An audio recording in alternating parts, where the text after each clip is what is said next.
Hello, everyone, and welcome to Paula's Soapbox. I am here with the creator, writer, director, and producer of the super fun web series, Super Knocked Up.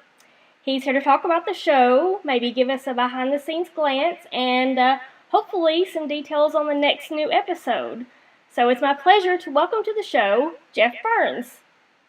Hi, thank you very much for having me. Thank you. Thank you for taking time out of your busy schedule. I know you've got a lot going on these days, so. Oh, for my pleasure. So I've watched the series twice now. Oh, thank you. Loved it even more the second time. But for those who maybe haven't seen it or don't really know what it's about, just kind of give a brief synopsis of what the show's about, the idea behind it, that sort of thing. Sure. Super Knocked Up is an action comedy about a female supervillain who gets knocked up by a superhero, and then she has to raise a baby with her arch nemesis. So it's a lot of fun because these two enemies basically are forced into this very awkward situation of trying to raise a kid together. Right. Yeah, I loved it. I think it was such a clever and such an original idea. And it's not. It's funny, but it's more complex than that. I think Darkstar, she's very layered. She's a layered character. I think she's not your typical villain. There's something more to her, that there's a reason behind her villainous behavior. Yeah, absolutely. No, thank you for noticing that. Yeah. I definitely always try to make my characters multi-layered and Right. all that stuff. So, and yeah, Darkstar, who's the protagonist, but who is a villain, super villain. Mhm. Yeah, I mean, on the surface, right? She's very like, I'm totally independent. I'll just kick everybody's ass, and I don't need anybody. But you're right. There's definitely a lot more going on underneath that. About she actually does need people, and even though she doesn't kind of know that herself, probably for quite a while. Yeah. And and kind of with her backstory and stuff, which is not all that we revealed yet. A little bit at a time. Yeah. But that has a lot to do with the way she grew up and stuff, and not really having Yeah. anybody there, any parents. Yeah, I love that because she's not just a one-note villain, a one-note character. There's more to her than that, and I think that lets the audience identify with her a little bit. Yeah. Oh, thank you. I mean, that's right. As a writer, I think one of my basic goals is obviously I need the audience to empathize with my main character. Right. And when you make your main character a villain, it's a little tougher to do that. So, Yeah. But I like challenges, I like doing things differently. But you're right. So I mean, one way to do that, is have that, obviously some part of that history and not growing up with parents and having that layered thing and seeing like kind of like underneath the exterior, I'm tough. I'm a tough chick. Right. She puts up a front. Exactly right. Mm-hmm. And I think people seeing that, and also then obviously the fact that she's a mom for the first time, and obviously many people can relate to being a parent for the first time, Mm-hmm. and even though she's a villain, that's, if anything, I think she's even less prepared to be a mother, and Right. throws her totally out of whack her life. Yeah, it throws her off her game, I guess you could say, and it kind of softens those rough edges a little bit. And that was something else I noticed in season 1 when she met Captain Amazing's mother, and having that maternal connection with her, it softened her up a little bit. It seemed. Yeah, for sure. Absolutely. Captain Amazing, of course, who's the hero, who she has the one night stand with, and then Mm-hmm. Right. His mom is a big supporting character, and I love that character a lot because she's very no nonsense and just says whatever's on her mind. Right. Exactly. And doesn't take any nonsense from Jessica, which totally throws Darkstar off. She doesn't know how to deal with mom. Yeah. But you're right. You're right. I think number one, she's never had her own mom in her life, so seeing this, having seen Captain Amazing's mom and the relationship they have, and is very nice for her because it's kind of like a mom figure to her. But also, you're right, kind of give her advice that she's going to become a mom her own. Herself. Yeah. She sort of inherits a whole family after that. Particularly at season 2, right, as we get into season 2, she meets the rest of the superhero family that Right. Captain Amazing and his mom are part of. So, and I really love those kind of scenes a lot because for season 2, actually, like, for me me, season 2, as like an overall theme, was about family for me. Actually, Right. it was like my overriding thing that I went into season 2 trying to keep going. And I love putting Darkstar in that situation where she meets all these heroes and they're super nice and friendly and they truly are, like a family. Um, and they're accepting her. They're trying to get her part of that family, and this freaks her the hell out. Right. She's like, what's going on? I've never had this. I don't know how to react to this. I don't know why you people being nice. And that's great because it's very awkward and she's uncomfortable and those situations I think are always fun. And yeah, so and the more that happens, in season 2, the more you see her kind of slowly kind of more involved in that superhero family. And it creates conflict too, because she's got a job to do, obviously, as a supervillain, which is to destroy, Captain Amazing and his followers, or whatever you want to call them. Right. So there's a conflict there. She's conflicted about, she's got this family that it seems like she's growing to love, and then, like I said, she's got a job to do still. So. Right. Absolutely. Yeah. So there's a lot of conflict going on in the story, and you're right. That's a big one. That supposedly her job is to take down the heroes, Captain Amazing and his group. But you're right. But now she's like living with them, and she's hanging out with them. Not she doesn't really want to, but that winds up happening. Yeah. And right, and she starts, obviously you start to see she may start actually have feelings for him and the other heroes, and right, which is going to be a big problem, obviously. And what is she going to choose? What side is she going to come down on? So when is the next new episode? So right now we actually only have one more episode of season 2 to release, so it'll be our season 2 finale. And I've actually been working on editing this all week, and I'm going to actually do that as soon as I'm done with this interview as well. Okay. So we're getting there. I don't have an exact release date, and I don't know exactly when this is going to air in this interview. But from when we're doing this, from about a month or so from this point right now, I'm trying to get it out about that time. Okay, that'd be good. So there will be a season 3, correct? I can't say 100% for that, just because there's right now I've been so focused on season 2 and getting it done and out there, and it's taken us a little longer than I wanted to, which is why I'm trying to get the last one quicker than the other ones out. Yeah. So right now I'm focused on that, and then kind of turn another thing. There's actually another web series, a new series I want to do as well. So it's kind of, I guess it'll be between which kind of thing do I do next, and that's where I got to make my decision after I get those. Yeah, you sound like Carolina Savas. I interviewed her a few days ago. She's the creator of Broken at Love. Yeah. And I'm like, you have to have a season 3, and she's sort of in the same position you are. But I love both of those series, and it's like I told her, what I look for in anything that I watch is, does it have heart?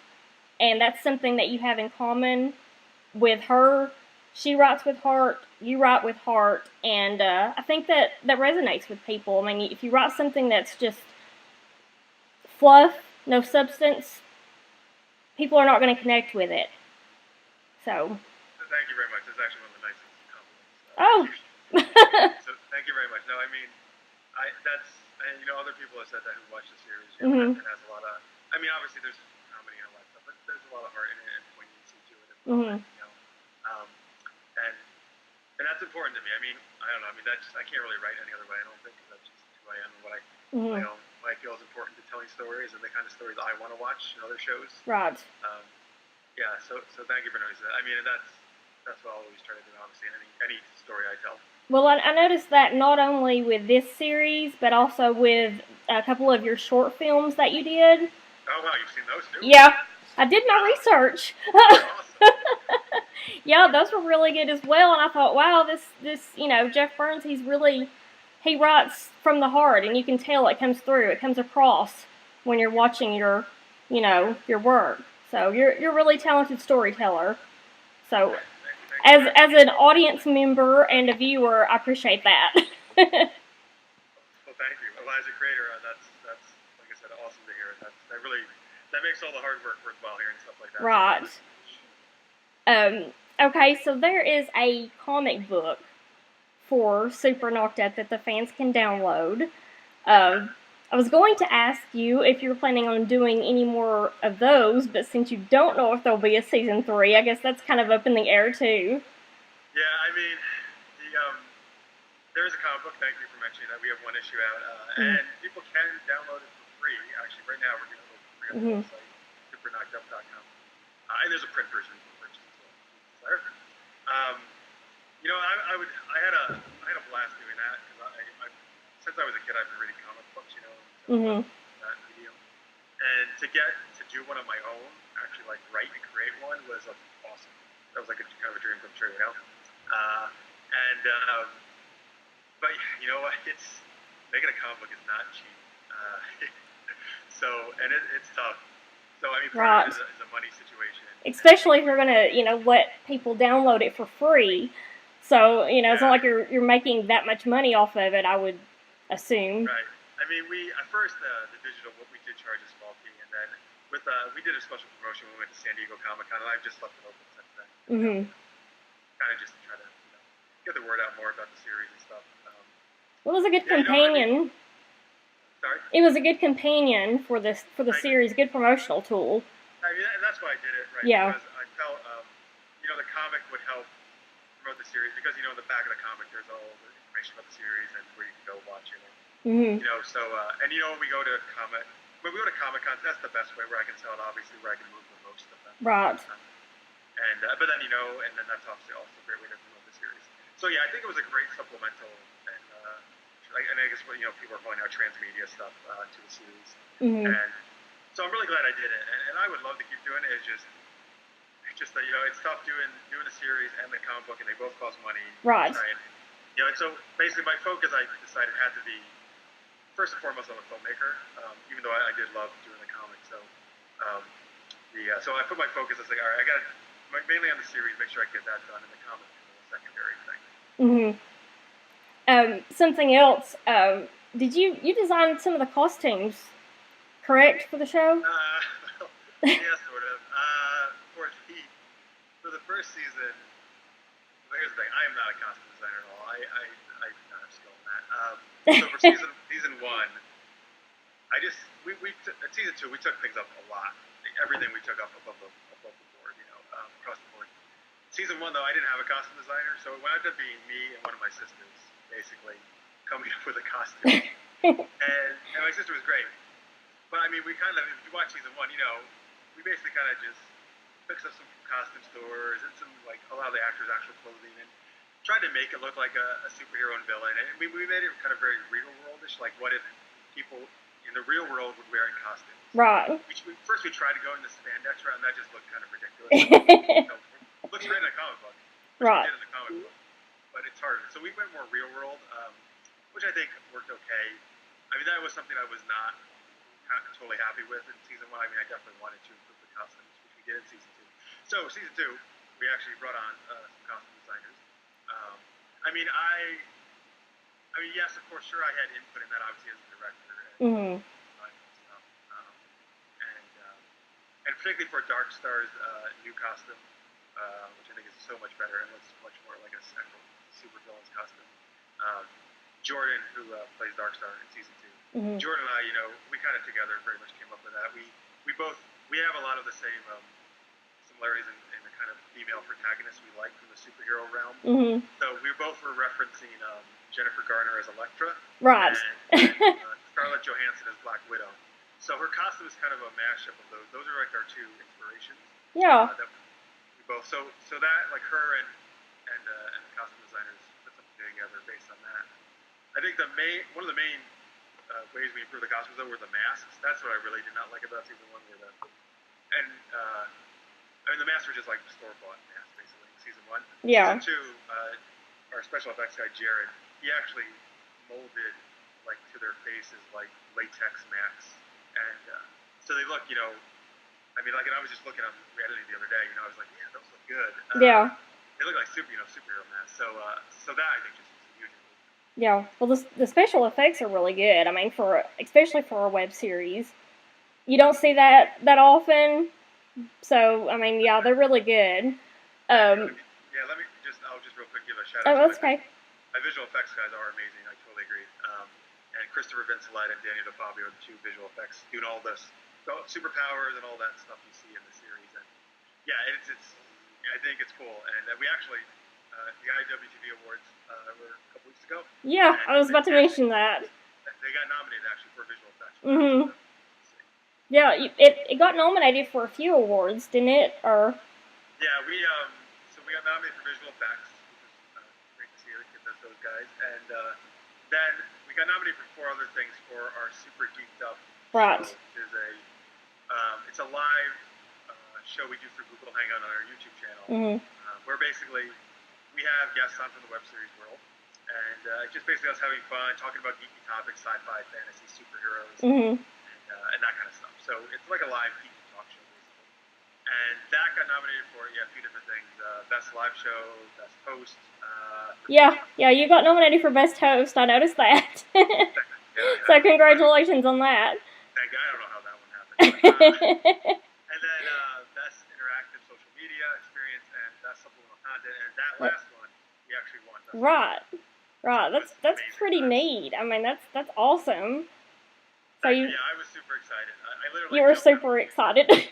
No pun intended, right? No, yeah. It was a total thrill to win that, and it was just a blast. And to be there, in person and get to make a speech and stuff, go up and that was awesome. And yeah, and and that supplemental extra content, like with the comic book, with that live show, we do a lot of crossover videos with other web series. We do put a lot of work into that, trying to do some extra stuff. So. Yeah, I noticed the crossover thing on the Super Knocked Up website. So you definitely have a lot of stuff going on. And something else I wanted to ask you about, you co-founded a group, Dyslexia Consultants, where you tutor high school kids with learning disabilities. Why was that something that was important for you to do? So my day job, actually, I tutor high school kids. Mostly I do a lot of SAT, ACT, math, because that's where the demand is usually. But yeah, my friend Russell Van Bronklin, several years ago now, he came up with the idea for the company. He has this quite severe dyslexia, and it's something he struggled with going through school as a kid. And it's something he didn't want other kids have to go through the same thing he did, so he was trying to come up with something to help them. And so it's kind of taking his concepts about how learning, and actually, I know we say learning disabled usually. A better term is learning different, which is an umbrella term. Because that's really what it is. It's just a different way of learning. Right. So kind of focusing on how he believes they're learning different kids, different parts of their brain kind of usually are more active, and kind of approaching it from like focusing on where their strengths are, rather than necessarily doing what's just normally taught in schools. So it was taking his concepts, and then I kind of developed a curriculum based on that and started to teach it, and it was quite successful. And then I was taught in a local school for a while, and right now, and he's doing more of the stuff right now than I am. Because I'm doing a lot of film stuff. Right. But he's just trying to kind of get it out there more, and but yeah, I mean, it's something I spent many years in doing, and just particularly with those kind of kids, unfortunately, it's a lot of times they're ones they're told that they're stupid and they're dumb, and I've had these kids, they told me this themselves, Right. And then that's not true. They're actually usually very, very bright and smart. It's just that they learn in a different way than exactly. And when it comes right down to it, we all learn in different ways anyway. Exactly. So. Right. Exactly. We're all different, and absolutely, and I think that's great that we're all different, So it's very gratifying also to kind of just be able to work with them and help them see that they can actually, do things and improve their writing and go to college and do well. And, Well, it definitely is a worthwhile use of your time, obviously. So it's good that you're doing that. I should mention, changing subjects here, back to the merchandising. A lot of you have a lot of Super Knocked Up themed merchandise in the store on your website, including the shirt that Dark Star wore in the season 1 first episode. So if people want to purchase those, they can, obviously. Is that the I Heart Captain Amazing Right, exactly. Okay. Yeah. So, and I know I should have gotten one of those and have been wearing it tonight. Oh my God, that would have been epic. That would have been amazing. Yeah, so thank you for mentioning that. You're right. That's all on superknockedup.com. Yeah, there's Brad Chapman who kind of handles all that for us. He just put up a ton of stuff up there, merchandise, which is great. Yeah, there was a lot. There was like iPhone covers and shirts and magnets and yeah, Coffee coffee mugs, mugs. mouse pads. I think anything you can imagine. Anything super knocked up, that you could think of was on there. So. Besides that, even other shirts like there's a character called Shuri Villain, like she wears Pinky shirts. There's any of those shirts usually that are you can purchase actually. Yeah. Well, that's good. I noticed something from season 1 to season 2. You changed the Dark Star, or the actress for Dark Star. Was there a reason for that, or? Yeah. No, and so Natalie Bain played Dark Star in season 1, and she was great. So she did a phenomenal job. Mm-hmm.